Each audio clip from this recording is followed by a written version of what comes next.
İyi akşamlar sevgili arkadaşlar, tüm AIPA üyeleri.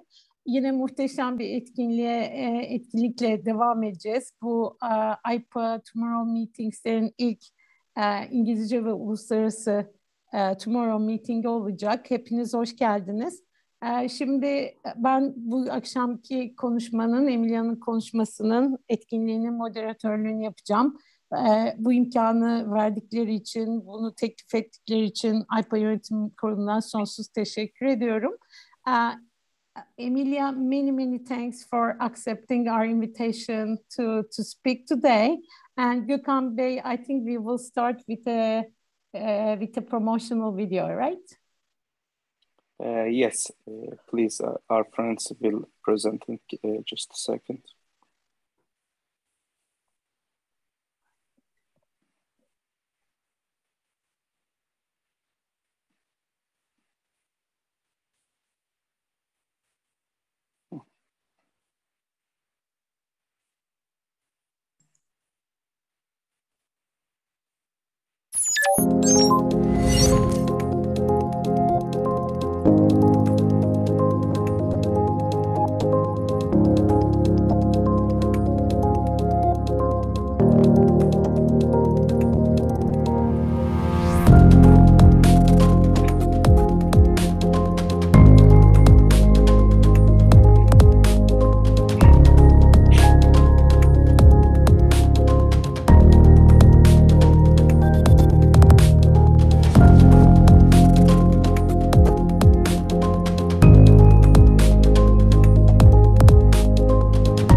Bu video için çok teşekkür ederiz Gökhan Bey. Sayın Başkanımız Zafer Bey'in konuşmasından önce küçük bir not. Konuşma İngilizce, Emilia'nın konuşması İngilizce olacak ama soru cevaplar isterseniz İngilizce, isterseniz Türkçe olabilir. Hiçbir şekilde çekinmeyin. Türkçe sorarsanız da soru ve cevapları biz çevireceğiz. Sayın Başkanım buyurun.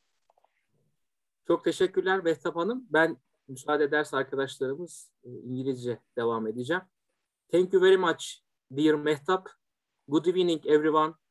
Dear AIPA family and esteemed guests, you are all welcome. As you have just seen in the short promotional film, as AIPA, we have a total of 17 fields of study ranging from education, economy, health, culture, foreign policy to law. As an association in the last 10 months since our establishment, we increased the number of our members from 11 to 70. The number of our qualified members will continue to increase day by day. We held 15 tomorrow meetings, conferences to increase our knowledge of artificial intelligence, and today we are holding the 16th one. We will increase this number to 20 by end of this year. We have signed one cooperation protocol so far to take steps and collaborate on artificial intelligence. By the end of the year, we will sign 2 more protocols with 2 important universities in Turkey. Until now, we have participated as speakers in 10 national and international events, especially in our universities. Last month, we attended Dubai JITEX Technology Fair, one of the top technology fairs in the world, and provided various contacts as well as several fruitful visits. In January, we are going to CES technology fairs in the US. We conducted and shared our research on perception of artificial intelligence in society and perception of artificial intelligence in businesses, which are the most comprehensive studies in the field of artificial intelligence in Turkey so far. We have also started the work of our third research, perception of artificial intelligence in education. We have shared the views of our associations with the public by participating in TV and radio programs 32 times so far. Yes, we did those with our friends in just 10 months. We are just getting started. Dear Emilia, if you allow me, I would like to give a brief information about the artificial intelligence potential in Turkey. Last month, our government took a big step by announcing the National Artificial Intelligence Strategy documents. Now, with these documents, the Republic of Turkey has clear goals in artificial intelligence. We have the potentials to achieve these goals. I will send the strategy documents to you as soon as possible. Turkey is a big and powerful country. We have a population 84 million. The average age of our country is 32. At the same time, there are 26 million Z generation in our country. Only the Z generation population living in our country is more than the population of 143 countries in the world. Young people in our country have a great interest in technology. If we can transform this interest into more information, I believe that we will be one of the few countries in artificial intelligence. As I end my words here, I would like to thank everyone who contribute to realization of these events, especially dear Mehtap, and of course our very valuable guest, and dear Emilia. And I look forward to what you talk about the European Union and artificial intelligence. Thank you so much. Thank you very much, Zafer. As Emilia, as you have heard, AIPA had done amazing things just in 10 months. As Zafer mentioned already, one of the amazing things about Turkey is its young and dynamic population, I think, which is sometimes scary for European Union because there's an unbelievably high quality workforce and especially young population is amazing. And the AIPA is one of these examples what was achieved just in 10 months. Welcome everyone. It is really a great pleasure to be with you today. And Emilia, thank you so much again for accepting our invitation to talk. I will try to very briefly introduce Emilia. It is very difficult to introduce her in short sentences because she had done so much. She has such a CV. So I would just summarize some of the things that she had done in life so far, and she continues. So Emilia is a doctor. She holds a PhD degree.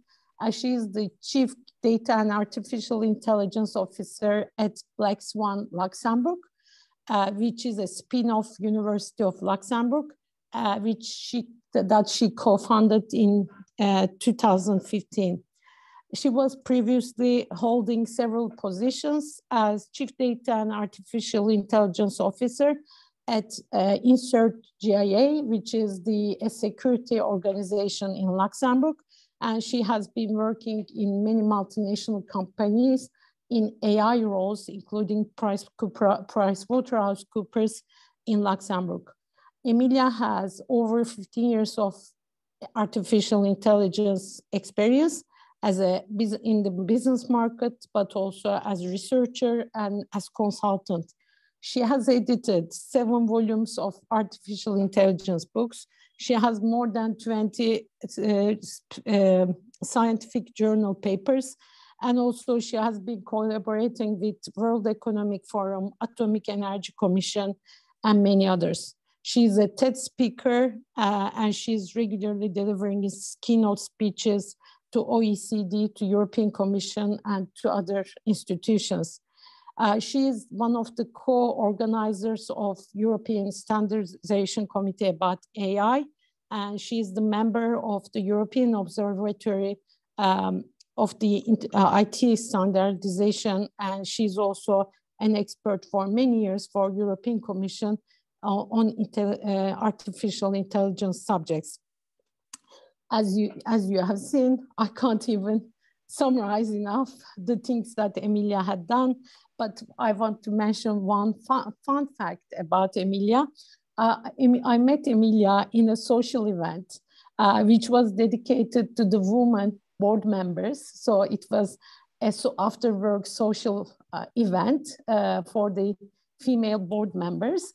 And Emilia, she presented to the audience, which were women board members, about how to do wedding cakes using artificial intelligence. I can say that this was one of the most amazing and interesting presentations about artificial intelligence. And we learned about making wedding cakes using AI. So after this short introduction, Emilia, just a brief introduction about the subject. Emilia will be focusing today on European Union artificial intelligence standardization and certification. I think the subject is very close to our hearts and to our minds in Turkey. Why? Not only because Turkey is trying to enter the EU, it's a candidate country for EU, but also because Turkey is member of the Union of Mediterranean countries, and also there is an unbelievably important trade and commerce relationship between Turkey and EU. Just to summarize some facts, Turkey is EU's 6th biggest trade partner, and the EU is by far Turkey's the largest import and export partner, and also as well as EU is the main source of investments for Turkey. So Turkey cannot say, okay, I don't care about EU artificial intelligence standardization, because we are a country which is selling a lot to EU, which are buying a lot from EU. So whatever happens in EU is also very close to our hearts and minds. Without further ado, I will leave the floor to Emilia. Emilia, the floor is yours. Mehtap, sorry, Emilia, let me interrupt you, Mehtap. So I see that you are really excited. So maybe you can share some very, very brief information about yourself for the ones who do not know you, exactly who you are. So you are one of us. Please share some brief information about you. And then Emilia, please take the floor. Sure. Thank you, Gökhan Bey. So I was always very interested in the subject of artificial intelligence.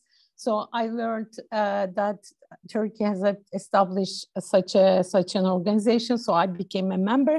I'm a member of AIPA that I'm very proud of. Other than this, I'm currently working as Chief Risk Officer of an American bank, and I'm covering the countries such as UK, Luxembourg, and Zurich, so Switzerland. And in addition to my Chief Risk Officer role, there are some subjects that I love talking about, writing about, and presenting. And with some other colleagues also here, we have done some trainings to board members and others about AI, but also ESG, a very important subject, environmental, social governance, and many others. Before Luxembourg now, it will be almost 13 years. I have worked in the United Kingdom banks, English banks, including Barclays and Lloyds Banking Group in London. And before it, I I was working in Istanbul in a HSBC, always in risk management. And I'm originally from Ankara. So, but of course, my heart always belongs to, I think my childhood memories and heart belongs a lot to Turkey, as you can imagine. So, Gökhan Bey, this is the short introduction about me. Thank you, Mehtap. So, Emilia, you have the floor. Thank you, Mehtap, for the kind introduction and providing details for my journey to AI. And also, it is a pleasure to be here and witness the great development you did as an association in only 10 months. Mehtap mentioned many of your achievements, but I see there are many more to come even. So I will start a presentation on the EU AI standardization. The insights that I will provide, they are provided as president of the National Standardization Bureau Committee in Luxembourg. So I'm the president, the head of delegation of the Luxembourg Standardization Delegation in international and European level. So I will disclose the information which is public. Starting on the EU AI standardization, I will first present a statement of the purpose of this talk. So the purpose of the hearing document and the talk is to offer a high-level view on aspects within AI standardization and also on the EU AI legislative framework, because the legislative frameworks doesn't dictate, but provides the guidelines for standardization. So I compiled a number of normative documents and articles on AI, and the main focus was, as aligned with your association, on societal and business-related implications. The presentation, of course, is intended for dissemination only within the limits of the Artificial Intelligence Policy Association Turkey, and where applicable, the public domain external materials, they are credited, and links are provided in order to allow referring to the respective originating work for the ones that want to have more details or would like to go deeper on the topic. So that's just the statement of purpose of today's intervention. The content is shaped around EU AI standardization. As mentioned, I will start first with a brief introduction on the European Artificial Intelligence Policy, because this sets up the artificial intelligence strategy for Europe and the regulations. And the setting up of the strategy and regulation is done through policies. Then the standardization, it provides the technical support for the EU AI policies and regulations. So I will just provide a short introduction where we come from. As you mentioned, as national strategy are foremost importance, the EU strategy is also one of the, let's say, main elements of building standardization. But you will see that this strategy that you mentioned for Turkey will have a really important role also on standardization at national level, because we start at national level and then we go to the European level. So going on the EU AI policy, I will give a little bit of background where it started. I had the chance of joining the European Commission in 2017. In December, we had the ICT Proposals Day in Budapest, and we had 5,000 academics and industry representatives from top-notch industry from all over the world, which were invited, and I was in the panel of AI strategy. So at that point, artificial intelligence STEM was not used that much in Europe. In fact, it was even banned for a large period of time. And the question of the European Commission was, should we go back to the usage of the term, because industry is using it at a large scale. So artificial intelligence was reintroduced, and in April 2018, an AI strategy for Europe was voiced by European Commission, Direction General Direction Connect. Then we had a coordinated plan and several other interesting publications. The purpose, as we see it from 2018, started with the ethics guidelines. The Commission appointed a high-level expert group, and this high-level expert group focused what is important for Europe and not only for the European space, because the participants, they were from the larger global space. And after having this ethics guidelines, the industry voiced, we need to be pragmatic. It is interesting that you are writing guidelines on ethics, but how can we use it in business? So then the second step was an assessment list. How do we assess artificial intelligence system, software system, to be trustworthy? So that's the ALTA, which appeared in 2019. And then we had the white paper on AI, a data strategy for Europe, which is really important because AI without data doesn't function. And then we had different others, the Council of Europe, and the assessment list for trustworthy AI was published in a final format in 2020. It's a bit of history, just to create a small introduction. On the ethical AI, and I think you already had some talks on that, there is a guidelines, ethics guidelines for trustworthy AI, which was done by a group of independent experts and released in 2019. There, what we observed in these guidelines, the definition of AI was challenging, and it still is. So I bring it to your attention, knowing that we start in 2019, but the definition is still challenging, and we are 2 years after. So the EU AI strategy after 2019, after this release of white papers, publications, and assessment list for the system, the Commission wanted to hear back. So there was a feedback period from the Q1 January 2020 till January 2021. The Commission listened to all actors, independent. I imagine that also your association contributed to that, even if it was not at the current form, but I'm sure you contributed as I'm still from ETAP. And then they concluded with an impact assessment of the AI strategy and the AI white paper.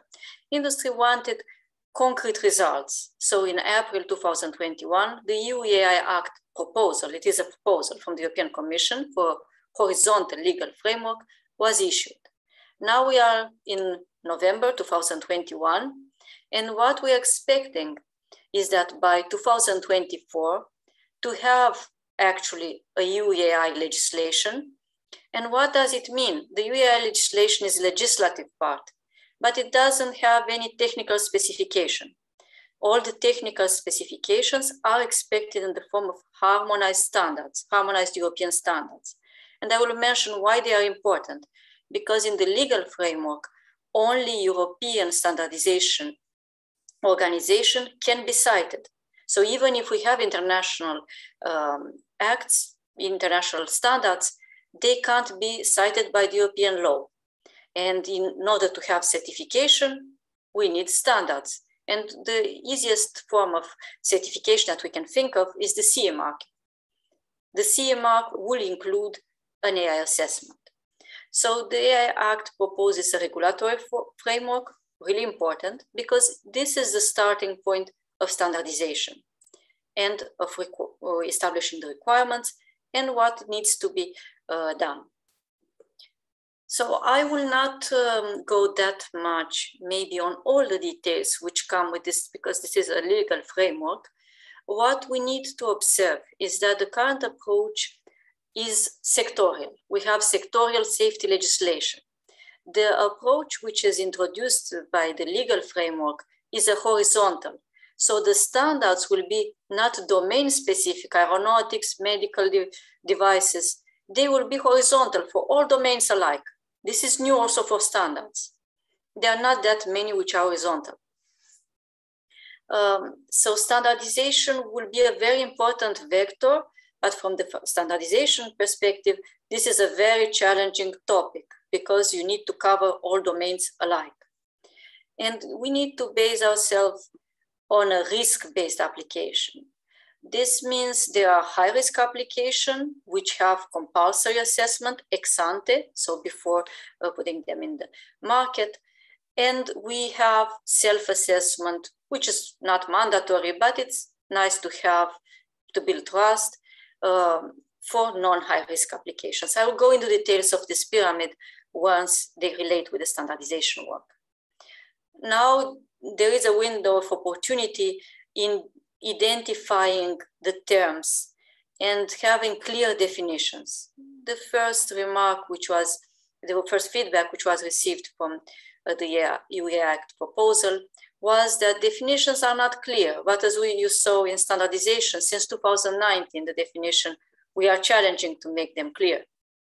So this remains still a challenging point, and differentiating low risk and high risk application, it's still subject to consultation, and it's subject to debate in the European Parliament. There will be a revision of the Product Liability Directive and of the national liability rules. So this doesn't concern only the European Union, it concerns the European space at large. And then we have the European Commission, which has a list. This will be, again, subject to debate. So the proposal from the European Commission is risk-based, and our application becomes high risk, for example. It is identified as high risk if both the target sector and the intended use are high risk. And I will not go too much into the details. There are applications such as biometric recognition would always be considered high risk. So this would be a bit what it happens in the legislative side. And now let us see why this legislative part is important. So the EU AI Act, the horizontal legal framework, further will evolve to reference standards. And as mentioned, we have international standards, we have ISO, and we have IEC, which is more on the electrotechnic part. And they have also joint technical committees. So GTC, it means Joint Technical Committee between ISO and IEC. So there is common work in order to speed up and to avoid duplication of effort. There are other organizations which are more domain-specific, international standard organizations like ITUT and others. In Europe, we have specific organization bodies. And when I mean Europe, that concerns Turkey, of course. CEN and CENELEC, they are two European standardization organization where, and I will give the list of member states, Turkey is also among the founders and among the active participants. So the creation of the CENELEC of a specific work in AI came late. We had till, and I will give you a bit of background, we had till recently this year, so it's starting 2019, a focus group on AI. A focus group we can discuss in the focus group, but we don't do standards. And in this focus group of CEN and CENELEC on AI, we're discussing what should be a roadmap for AI standardization in Europe. And that took almost till April this year. We published the roadmap. First, it was circulated internally in the European institutions, and then it was largely published. And the conclusion was we need to have, as we have at international level, a joint technical committee. Because there exists quite a number of joint technical committees at European level, it received the number 21, the next after the last number which was used. And it is called Joint Technical Committee 21 in artificial intelligence.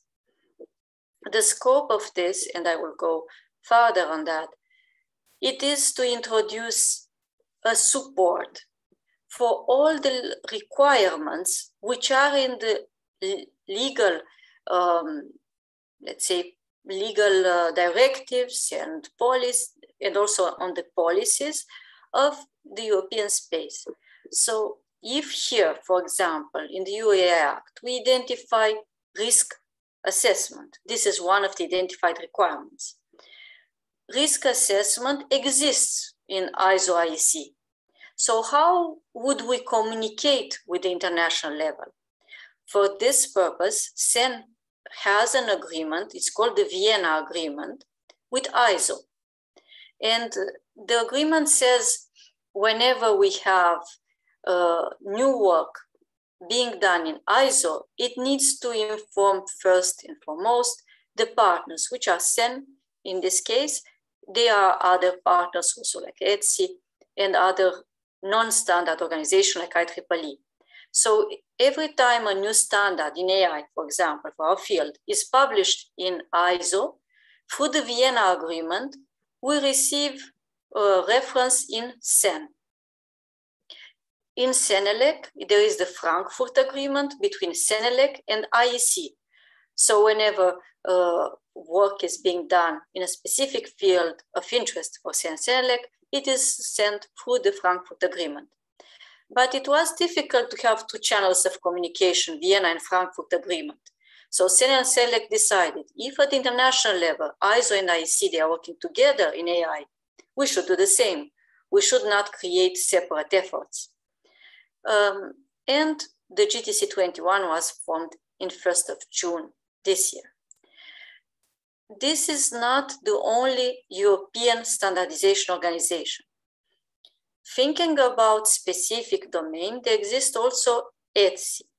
ETSI is concerned more on the communication side, and the only aspect they were treating so far, it was securing artificial intelligence.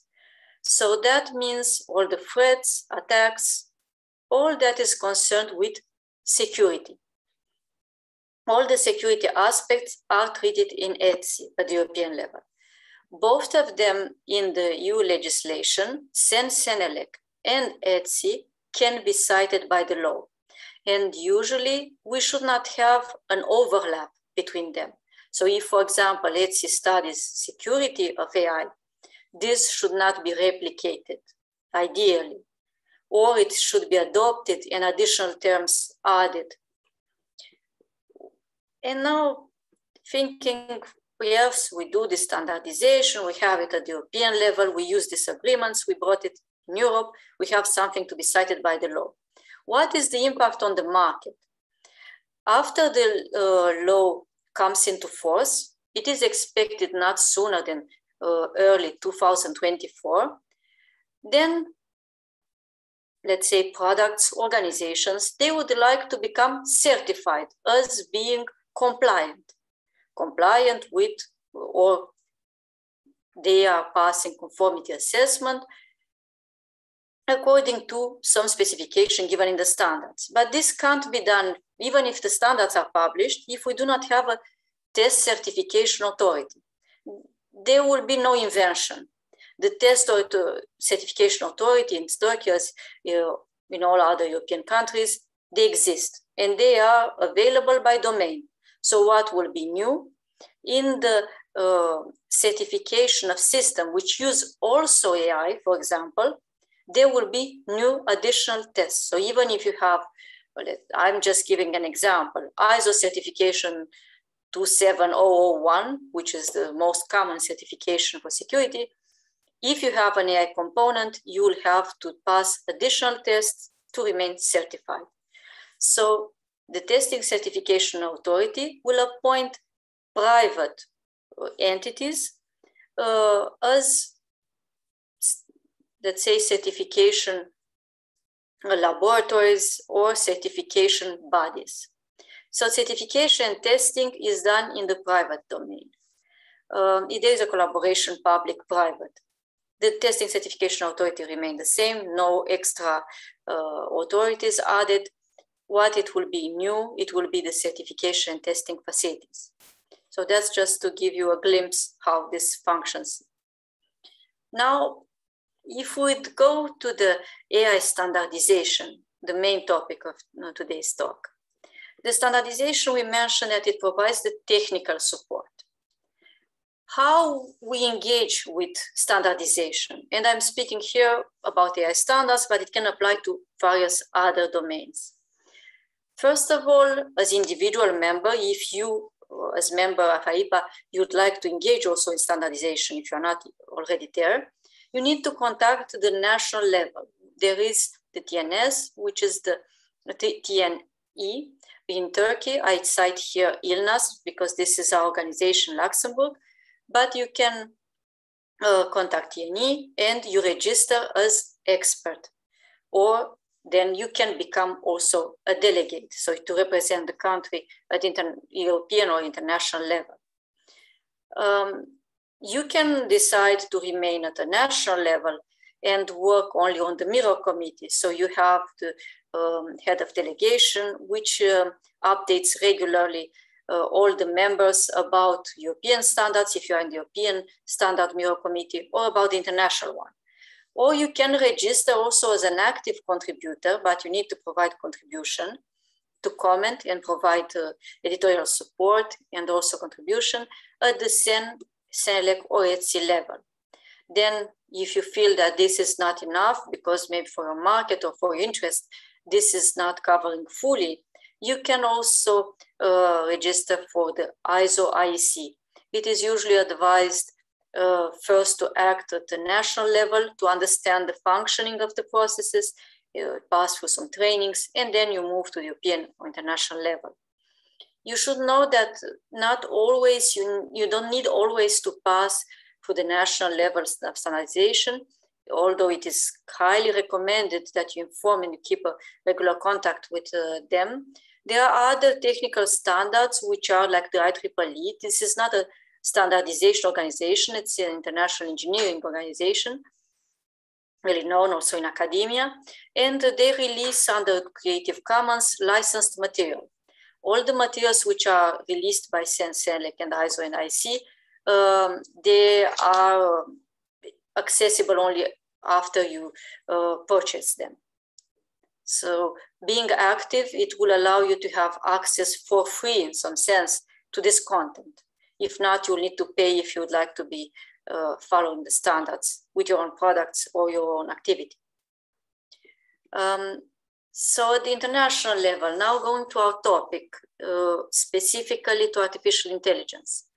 The activities of the subcommittee 42, they are done in the Joint Technical Committee 1. And this subcommittee, when you think subcommittee, you will think it is a simple setting. It was established in 2017, and it was small at that time. The first plenary in April 2018 had 31 participant members, and Luxembourg was one of them, and 16 which were just observing. So really few people were participating and few countries were represented, as you see it on the map. Some of them, they are larger countries, so you see a large spread on the map. When we speak this year, we had the plenary ending on the 29th of October. We had 260 experts, which had an opinion, of course, on all the work which is being done. And the plenary had to last 2 weeks. So we work day and night, and we have sessions during the night in order to have all the territories covered. So we have in the night, early in the morning, and in the afternoon. So we have slots from 11 to 1, and then 7 to 9, and then 1 in the afternoon, our time, till 6, just for you if you'd like to engage further. There are now 45 liaison relationships. So that means there is strong communication with the European Commission, with the OECD, with all important institutions globally and locally.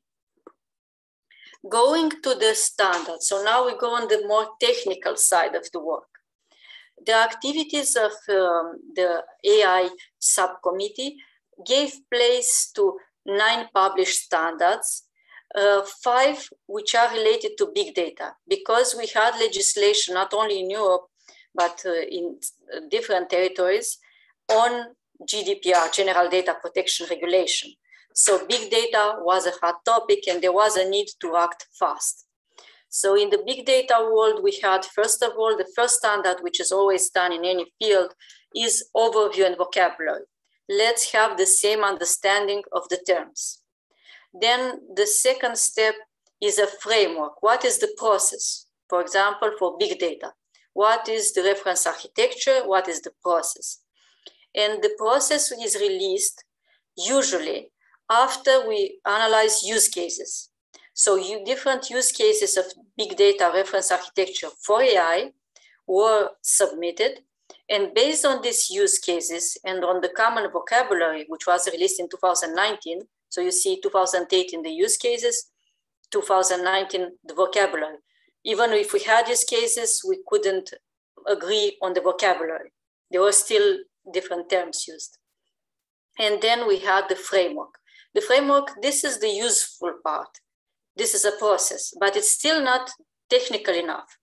If we would like to go to the lower levels, we need part 3, which was released in 2020, which is the reference architecture. So then we have all the components, the architectural components, not only the algorithm and its characteristics. And then there was this work, and it's still ongoing. What is the standardization roadmap? What do we want to achieve on big data? So the standardization roadmap, it should be a living document, because now you see there are 4 standards published. Do we need more? Are they useful?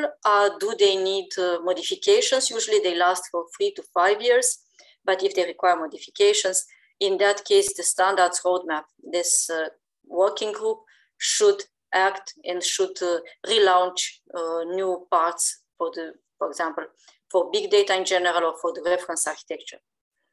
In artificial intelligence, we have 4, I mentioned here 3, but there are 4 which are published. One, it was really recently published. 3 of them, they were published in 2021 and 1 in 2020. And I will pass for one of them. The one which is important and started early, it was overview of trustworthiness in artificial intelligence. Because trustworthiness, it is an aspect which is of concern for the stability of the solutions, safety, and also because all the representatives, usually they are big tech companies or big companies, because they have, let's say, assigned representatives. So their function is only to follow standards on a daily basis. But now we have also SME, small and medium enterprise. I'm coming from that angle. And I'm also the liaison with the SME, the European SME, Digital SME Alliance, and the Small Business Standard Association, which is all European, but also we have a worldwide footprint. And identifying the trustworthiness was foremost important for all these actors. So that was released first. Then this is a general document, and we'll pass for that. Then it was considered, but in artificial intelligence, one of the main aspects is neural networks. So the robustness of neural networks will concern most of us. So that was the next document, assessment of the robustness of neural networks. It's an overview. It's still not going enough in details, and there are 23 other standards under development. So you can imagine how many are concerned with trustworthiness. The working group, which is dedicated to trustworthiness, has most of the work of the entire standardization committee. And we have use cases. I contributed to those also, and bias in AI system and AI-aided decision-making. You will ask yourself, why do we have here AI systems and then we have also AI-aided decision-making? Because there was no agreement on the term AI systems, and some of the representatives wanted to have represented the decision-making as a separate term. So when their systems are evaluated, or well, the AI processes are evaluated, we'll make a differentiation between systems and the decision-making process. So this is what we have currently published in the international level. And I think I have it further on, the overview of the trustworthiness. But I will go into those details once we go to understand how this transposes in Europe. In Europe, AI standardization is not left only to the standardization commissions. The European Commission has releases on a regular basis annually a standardization roadmap. As you have the national strategy, and it includes also standardization, There is also the European Commission which creates this in order to have a unified view and avoid fragmentation or standardization. But this is not exclusive. The European Commission every year releases the European roadmap on standardization, but also Germany, for example, I give here example, they have their own standardization roadmap. So some member states like Germany, France, and even some others like UK, they have their own strategy, even if we have a common one. And passing to the international context to the European, I will then conclude with some challenges and we go in the details of the texts. Feel free to interrupt if ever you have questions. You can do so, but I leave it up to you. In the European context of standardization, the last roadmap, we have it in February 2021. It is published in the official journal, so it is not only an informative document like the white paper, like all these ethic guidelines, trustworthy guidelines. This is official journal, so it is a formal document. And this year, the Commission stated that they will ask the development of standards to address the trustworthiness of artificial intelligence system. Where do they ask? To the European standardization bodies. And here they also specify that in the aspects which will be addressed, this was known since February, will be accountability, transparency, robustness, we saw it also at the international level, accessibility and disability inclusiveness, fairness, privacy, and ethical use. If you have a look back of what we saw at the international level, not all these aspects are covered yet. And some, they are not even on the discussion. For example, I will take privacy or disability, accessibility and disability inclusiveness. This is not a topic which is under discussion at the international level. So what happens in this case, the European standardization bodies will need to react. I'm also part of the strategic advisory group of the European standardization CEN and CENELEC, and I'm in charge of transposing this roadmap. So that's some work I'm doing there. Now we saw this is how it functions internationally, European. Let's take trustworthiness. So we had here a term. We had robustness, we had privacy, fairness, accountability. These terms, if we take the international standards, and I will refer to one published standards, this is a technical report. The document only surveys what exists in trustworthiness, but it doesn't specify the level of trustworthiness. And there are specificities that you need to take into account when navigating this area. A technical report, it's not an actual actionable standard. It's like a scientific report. It's like a scientific publication. It is a deliverable from the standards, but it can't be used by any legal framework. So if now in Europe we'd like to use for transparency, explainability, would like to use this, it will need to be transposed in a standardization, formal standardization process, which is a bit different.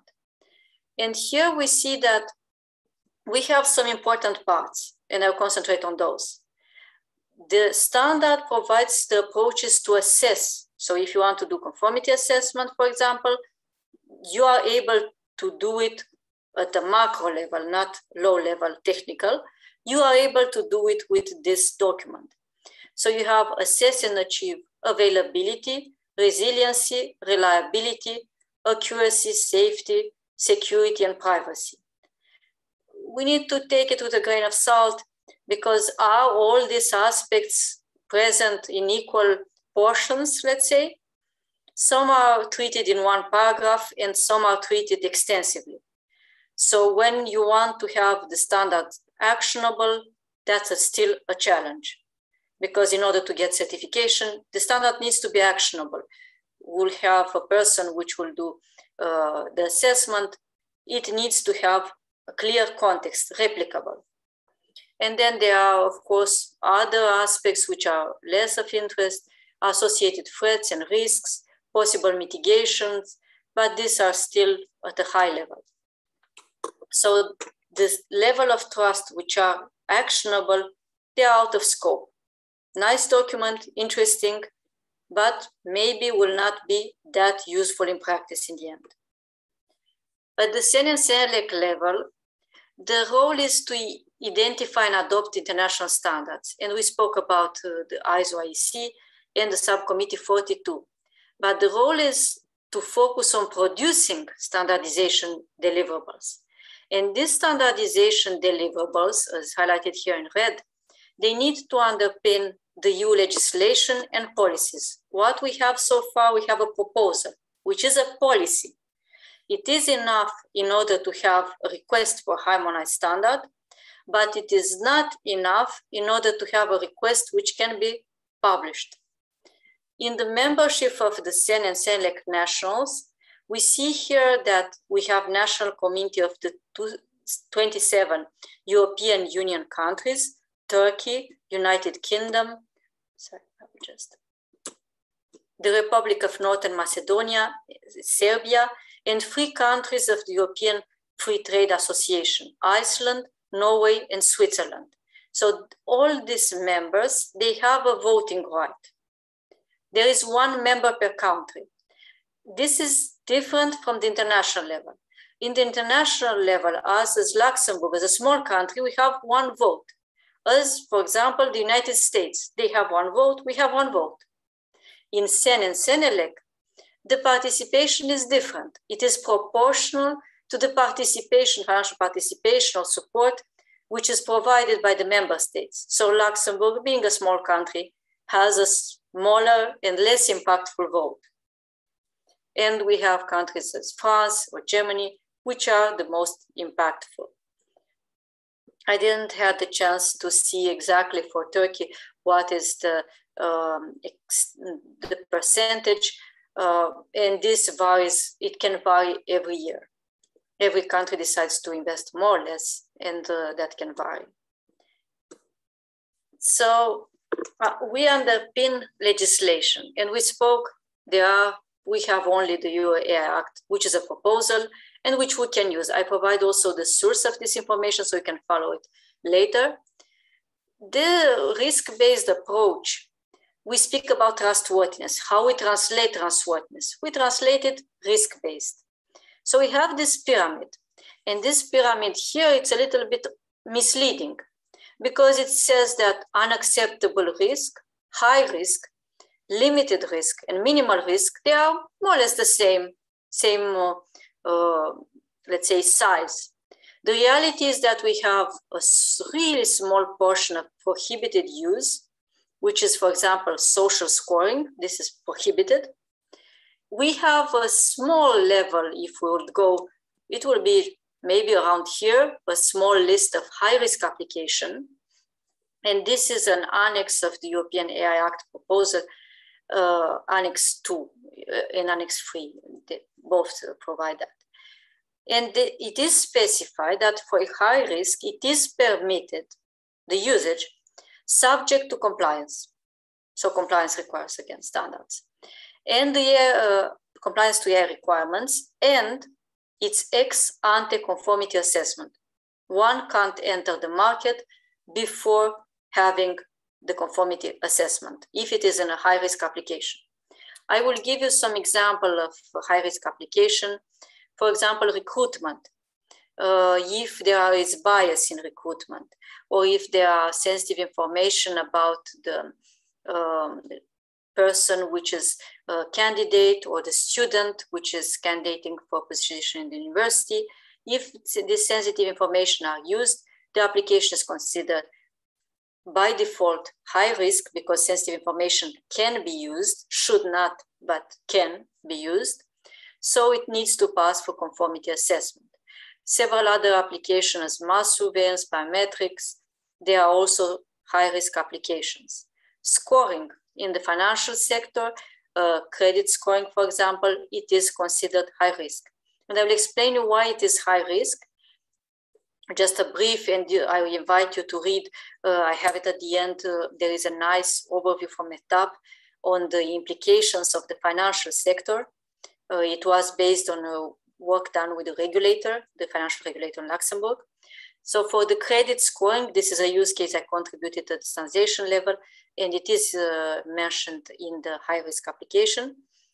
When a score is established for a client, we have a weighted sum. So we have, for example, is the client, and I'm just oversimplifying, is the client house owner? There is a number of points, and there is a weight associated. So the number of points is multiplied by this weight. These weights, they are given subjectively by the subject matter expert, which is in the bank. So the credit officer subjectively creates this weighted sum. So now, as this is subjective and it needs to be uniform on the market, it is considered a high-risk application, and control needs to be foreseen, because we can completely ignore. Normally, we should take into account the objective, which is optimizing the chances of the user from the user perspective, from the client perspective. And we also need to take into account the objective, which is the objective of the bank, maximizing profits and reducing risk. But they are both contradictory and different. So as they are contradictory, the financial institution can choose only to follow its own interest and ignore the one from the user. Ideally, a best compromise solution should be attained, and they exist, and they are called Pareto solutions, from Wilfredo Pareto, which was an economist. So that will be a bit on the high risk. The limited risk, they are the AI system which have transparency obligation. If you are in front of a chatbot, you need to know if it is a human or if it is generated to natural language understanding. So they are permitted subject to information and transparency obligation. The chatbot, for example, needs to specify at the beginning of the discussion, I'm not a human being, I am a generated language, a generated chatbot, generated natural language understanding. And the minimal risk are permitted with no restrictions. And in the minimal risk fall the majority of the products. In the high risk, you can consider also the health sector. So this is about how the requirements are in terms of risks. Now, if I'm going on the representation of the requirements, the artificial intelligence, let's say, team of the Joint Research Center of the European Commission did an analysis of the mapping of all existing standardization developments. So you see here IEEE, you see ISO, you see even you have DS, GS, there are different, all standardization available for which they had access. And they took the AI requirements. So these are the requirements that you see on the upper layer. They are the requirements extracted from the AI Act. So data and data governance, this is not new. This is coming from the GDPR, General Data Protection Regulations, already there, and there is already standardization ongoing. Risk management system, if we have a closer look, there are some advancements, but if you look closely, for example, in the ISO and IEC level, risk management, we had technical reports. Then one other important part, so if you are developing an AI system, is keep an eye on the record keeping and the technical data. How do you document the entire AI process? And then you have the transparency and information to the user. And one aspect which is not at all covered at the ISO and IEC level is the human oversight. We need to have a human in the loop because we have approximation algorithms, and the human needs to intervene whenever there is a risk. But as there exists no standard, this is a requirement which is not fulfilled. So the European standards, that will most likely be tackled. Then we have accuracy, robustness, cybersecurity. These are security-related aspects and also safety-related aspects. And there are standards, and some of them, they are quite advanced. And the last one would be the quality management system. What is the quality of the systems which are provided? And there, as you see, if there is any question, or if I overpass the time, please stop me. Yeah, Emilia, maybe like you, it is just about time. If you can maybe summarize the speech, and we can have some time for questions, if it is okay for you. Sure. So I had some words on the specific challenges, but we can quickly pass it. They were also intended for the questions. When we are doing certification, you need to think either you have a product, service, process, or system which is certified, object of conformity assessment. Either a person is accredited to do conformity assessment on solutions, on products, on services. So this is a personal level, it is not an organization. And then we have the organization level, which is management system or body, which is an organization. And it can be conducted by the own manufacturer or supplier. Then it can be entrusted to second party or user or purchaser, or we speak about certification when it's a third party, it's an independent body or person. And voluntarily, conformity assessment falls under the first or second party, so this is not constraining. Then the GTC 21 identified that conformity assessment is a challenge, and I'm the co-convener of the Artificial Intelligence Conformity Assessment in the GTC 21. So we are working on tackling this challenge. There are several standardization initiatives that I mentioned. I will not go back to that. And if you are interested how they will be applied, there exist tools, software tools. So trustworthiness tools for standardization. I cited here some of the well-known, they are examples. They are not the only ones, they are not the most important. But as you see, if you want to test, there is traceability from Microsoft, but also IBM has traceability or transparency. I cite here Google What If, fairness and bias, Facebook facets. It's just for you to have some tools to know that pragmatically it can be tested. Ethics is a big challenge. And we had a group in the IEC Sec 10, a group dedicated only to ethics. We worked for more than 1 year on that. The conclusion was that we need to impose ethics at all levels. But how do you quantify ethics? And this is something that everybody has a different opinion, or UNESCO has a different opinion, or OECD. And in the end, we all have values coming from our own background, personal background. We interpret them with norms at the geographical context. It might be at the country level or the region level. And then they are concretized when we have legal aspects like functionalities. For example, the interpretation is that we should not hit pedestrians with a car. The norm is that we should not hit because we agreed that in our region this is not acceptable. And then the concretization, there is a law which forbids and provides functionalities. As key takeaways, I would say be wise, standardize, because it will be too expensive once the standard will be present to get involved or to change anything. And they are supporting the legislation. And the UAI approach is a risk-based approach. And I'm happy to take any questions. Thank you for listening so far. Thank you very much, Emilia, for your insights. As there were many also legislative reference in the presentation, would it be possible to share your presentation later with our AIPA members so that we can, we can refer to the legislation if needed? Okay, yes, great. some parts, I think some parts of it, as they are on the standardization, I will not be able to share them, but I will remove the information which are not to be distributed. Of course, yeah. You can remove the part that you can share. That would be great if you can share. So now I think it is time for the questions. As I mentioned at the beginning, everyone, please feel free to ask your questions in English or Turkish. If it is in Turkish, we can happily translate the question and answer. Emilia, thank you again. And now we are waiting for questions. Mehtap Hanım, ben sorayım, açılışı yapayım isterseniz. Tabii süper olur. Buyurun başkanım.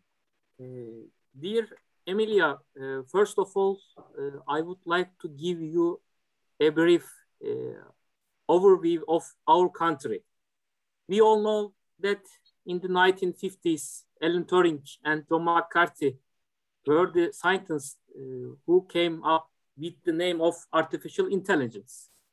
Let me show you the picture on the back of the 10 Turkish liras, our country.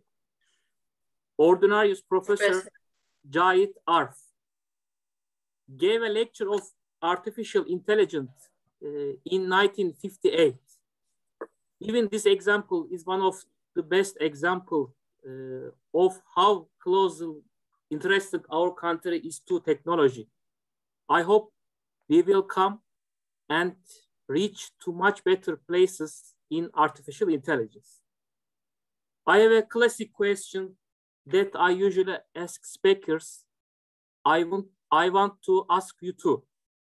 If you were the top person in artificial intelligence in the world, or a minister in your country, what would you do first? Thank you.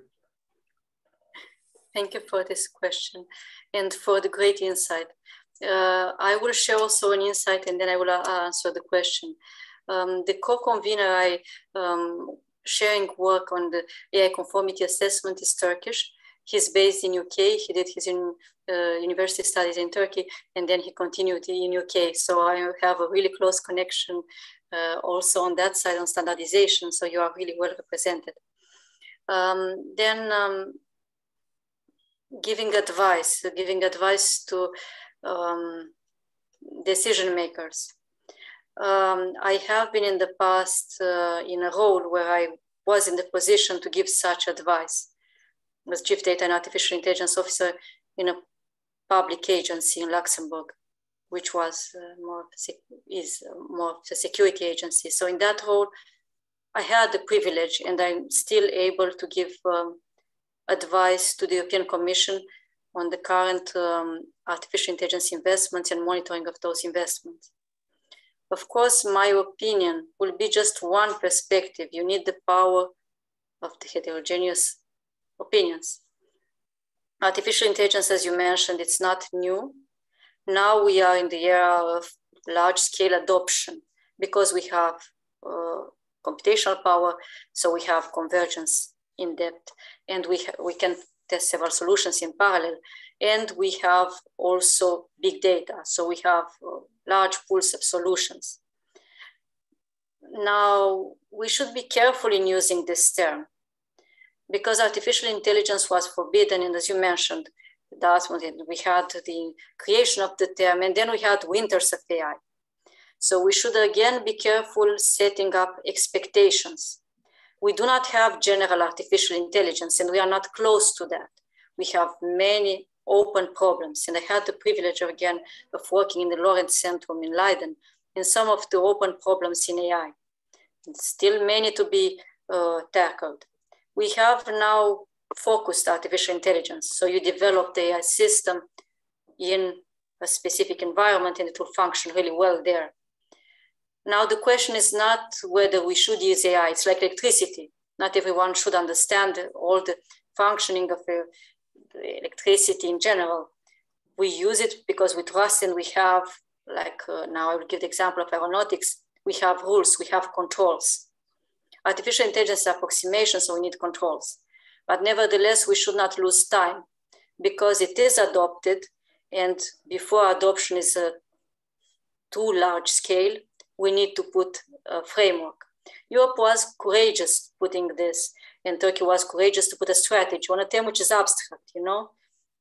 It is a risk putting a strategy on technologies which are quite new for large scale, and it requires skills. So I would say AI is an enabler. We have others. We have the quantum arriving. We are not close to singularity. So yes, we advance at large, and we have an economic impact, and it can support. In the pandemic, we saw that it can support to a certain extent. We have some simulations. I was in the supporting a bit in the research task force for COVID in February 2020. That was a long time ago. But we need to be careful. It doesn't solve all our problems, and it creates also this skills gap. So we need to be careful how the society as a whole embraces it and makes it beneficial, and how we are resilient. We have the Sustainable Development Goal that you all know of. But in this Sustainable Development Goal, I had the pleasure of working with World Economic Forum, but I didn't find resilience. And what we need with new technologies, of course, it's good to adopt them. We had the Industrial Revolution. We should not stop innovation, but we should be careful in embarking everyone. So I always think digital skills is one important layer, and education is another important layer, because the AI gives rapid access to information. So rapid access to information means the education paradigm need to change. We need to learn all our lives. So long life learning will become, as we saw it in MIT Singapore, and the United Nations Development Program published the Knowledge Index. We need to evolve the education in that direction. So there are many parts which are non-technical, and this is what I find amazing, and Mehtap shared about the 17 working groups that you have. You are not focusing only on the technical side. You are focusing on reaching impact and looking at from different facets and with different experts. You can't do this only with mathematicians. It comes from different areas, geophysics, it comes from economy. Artificial intelligence as a paradigm comes from all the areas. We have Feynman-Kark theory, fusion and fission. We had in geophysics, even in physics, we have simulate annealing. These processes, they have different terms, different vocabulary, but they were developed in parallel, neural networks and other paradigms. Emilia, thank you very much for this answer. Başkanım, thank you, Emilia. Did you answer? This answer your question? Kayhan Bey var üyemiz. Tamam, evet, ondan alacağım. Kayhan Bey, buyurun. Merhabalar. Hello.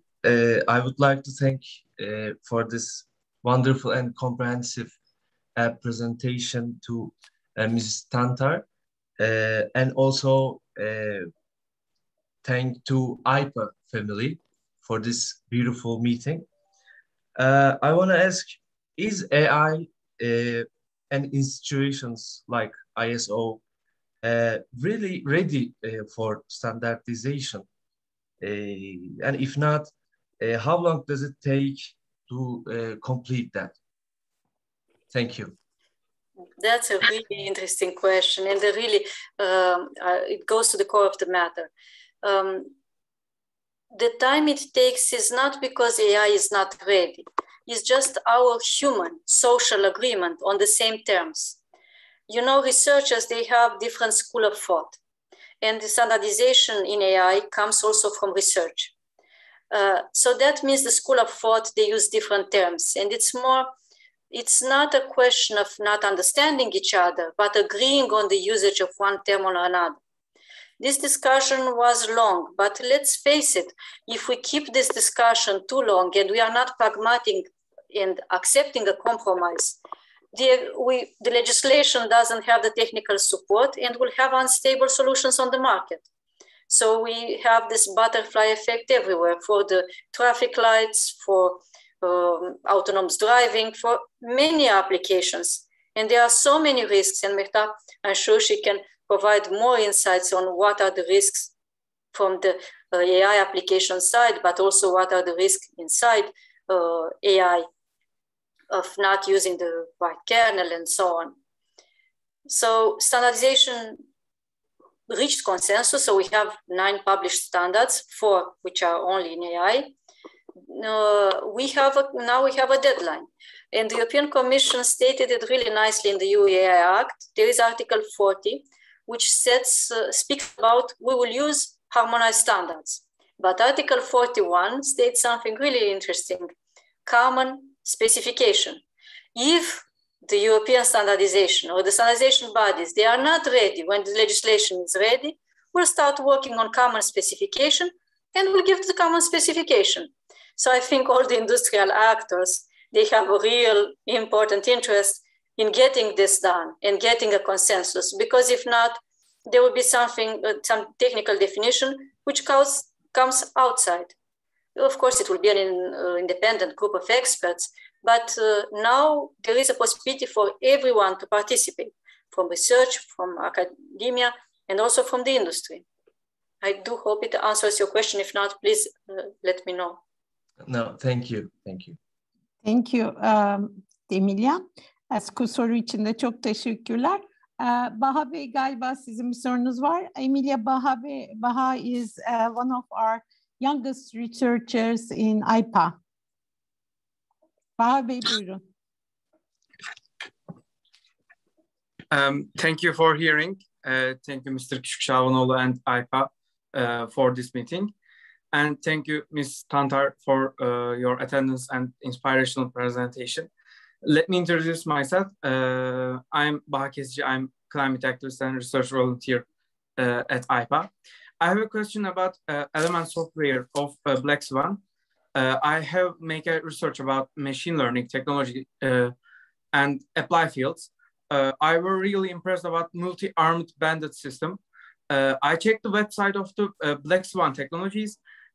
In the site, a paradigm shift in analytic enabled decisions is too highlighted about element software.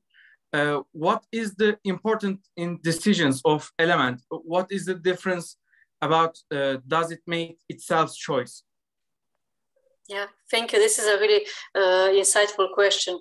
So you really grasp the details. Thank you for that. So in terms of Black Swan Lux, we're a spin-off of the University of Luxembourg, and technology we developed over the years. So it was not only in Luxembourg, but we worked in the Mathematics Institute of Bordeaux, in INRIA Bordeaux. And in there we had the possibility of applying with Atomic Energy Commission on different application, high sensitivity applications. And also it was an interesting case in the Dunkirk. So I give you just the context and then I will go to the technical details. In Dunkirk, we had the mooring of liquefied gas tankers. It's the second largest European, let's say, port, I think it's called. And it's for the industry. So we had this resonance effect, you know, the waves, if they are at low frequency and they're repeating, you reach the resonance effect and then you get the unmooring of all the liquefied gas tankers at once. What does it mean? These waves, they are quite difficult to analyze because they have multimodality. And then you have more than 2,000, you know, modes that are possible. And the challenge was that we had to run that on workstation. I would call it like this because it was not like a laptop like you see nowadays. It was a workstation they had in a corner and they said, we should do this risk analysis or should do it there. So let's do this kind of analysis, not with big data, not with, let's do it in real time. This is what we call lean data. So the data comes and you just crunch it and you use it. And obtain also results in real time. So that was real event simulation. And how we do real event simulation, okay, we need to go on the queue of distribution. And we didn't use, you mentioned the multi-arm bandit. This is more when you need to reach a consensus and you are in a social, you model it as a social environment. In this, it was a pure technical environment. So there was no social context. And we managed to do it and to have simulations of risk, real event simulation, when this unmooring, of course, it still runs there. So it was this capacity of doing really complex problem by changing the kernel. So that's the contribution. It's a Feynman-Kac kernel. It's based on the particle methods, and we had our own conference based on this particle methods. They are called particle. It's a paradigm in artificial intelligence, like neural networks. You can consider it. And we had 7 published volumes. And we traveled the world also with this paradigm because we went, first we were in Bordeaux, then we moved to Luxembourg. From Luxembourg, we moved in Leiden to the Lorentz Centrum. Then we moved to Chinese Academy of Science in Beijing, to Mexico City, to the CINVESTAF, the National Research Center, and worked with Professor Coelho in the matter. And we tried to gather all these people because AI was not a word at that time. So all the people which are in probability, statistics, set-oriented numerics, and evolutionary computation, the different paradigms. Because they all speak in the same language, and we created a doctoral school, which is still ongoing, and so on. But the paradigm is synthetic in the sense that it doesn't use social consensus, like in the multi-arm bandwidth, or social elements. So it is purely mathematical. Now, the reason that we do not, and we should potentially do more on that regard, is that we are preparing this paradigm as we understood at the point that we launched, that we are forerunners. You know, we were in front of the market. Nobody heard about AI, so we saw there were initial steps. And we developed our solution for specific markets. We understood that the human body is one of the most complex systems, so we applied on watches. So you do AI on watches without any connection to the exterior, so it's fully secure because you don't communicate with the exterior. No information is kept, and we have an individual profile, which is a stochastic model kept on the watch of each individual person. So this is our capability. But now this capability is of interest also at the European level, so we plan to use it as a test bench for other AIs. So to test their security levels for certification and conformity assessment. Emilia, sorry for interrupting. In the interest of time, is it okay if maybe we take two other quick questions? And it is, I think, it has been quite a long and a very fruitful discussion, and also due to the time difference, it is becoming quite late, even later in Turkey. So we will get two last questions, if it is okay. And I saw Ahmet Bey, Ahmet Karaca. Do you have a question? Yes, thank you. First of all, I'm appreciated for the great presentation this evening. I want to add a point in the beginning to the question of Mr. Kayhan. During the presentation, we heard information about ISO, IEC, JTC1, SC42. Wow, it's very long, which is an international standards committee as far as I understand. Although the foundation of SC42 and many associated national committees seem to indicate that AI is ready for standardization, and you also gave the answer, it can be argued past attempts that AI standardization were unsuccessful, and that AI technology still lacks the level of trust needed for widely agreed standards. As a bank professional, I'm working in a sector which regulations and standards take high importance. So I believe the studies you mentioned are very precious, and you also talked about some banking applications on AI. On this point, I would be happy to hear your ideas about if the banks or, let's say, financial institutions use the AI technology advantage in an ethical way or not currently. I hope I'm clear with the question. Thank you. Yes. So first of all, thank you for this. I will first refer to the Mehtap work, which is really from the sector and which did an analysis of the Luxembourg CSSF, the Commission of Surveillance of the Financial Sector.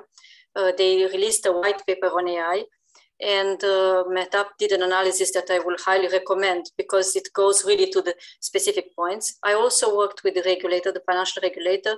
I did the training of the board of the financial regulator, Luxembourg financial regulator on AI. And one point, because the training is always an exchange and you understand the domain better. One point that I would emphasize there is that the financial regulator concluded that the AI solutions which are employed in the banks, they are coming either from procurement, either they are own brewed, so they are created internally. And then the question is, the ones which come from the procurement, as they are introducing a risk in the bank, should the AI provider receive the license or should the bank receive the license in the end? Who's liable for that? And this is a really important question. because now AI providers, they don't face any regulations. So you can develop and you state it is really nice and yeah, I just put on the market. You don't have any tests. And even the tests which will be available, we need to be careful on that because they will test what we know as risk. And AI induces many new risks that are known to us because they were not tested large scale. And on AI, if I speak about, for example, anti-money laundering, this is the domain I worked on. For anti-money laundering, what is the important information that you need? You need to have a clear picture on transactions worldwide. So the ones which have the solutions, AI solutions, which have users all over the world, they are the best solutions. It's not about the algorithms. It's about the power of the data, the relevance of the data. And currently, when I did assessment for this kind of solutions, there exists one solution which has more than 55% of the worldwide market in the financial sector.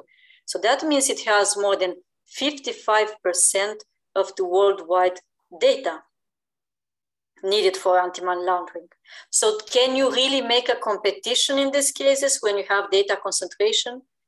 There are many open questions, and I will strongly advise to follow up with Mehtap. She has the best understanding there. Ahmet Bey, isterseniz daha sonra e-mail'le de bütün bu konuyla ilgili paylaşabiliriz. Çok teşekkürler. Rica ederim. Başka son soru var mı? A last question, if there is any.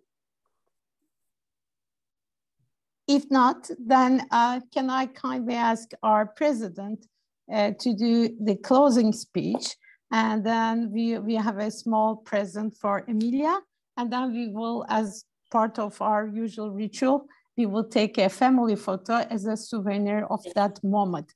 But the floor is yours, dear president. Gökhan, 1 minute, please.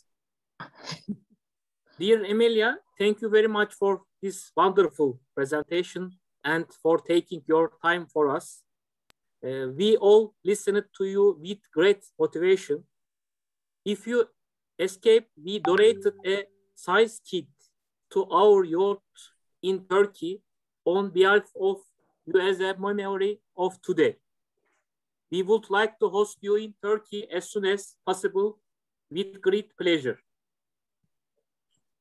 Thank you. That's an amazing initiative. And I think you already do a lot for the community, and that reaches even greater impact. I thank you for the time and for the patience at this late hour and for organizing this so beautifully, even the uphill preparation and so on.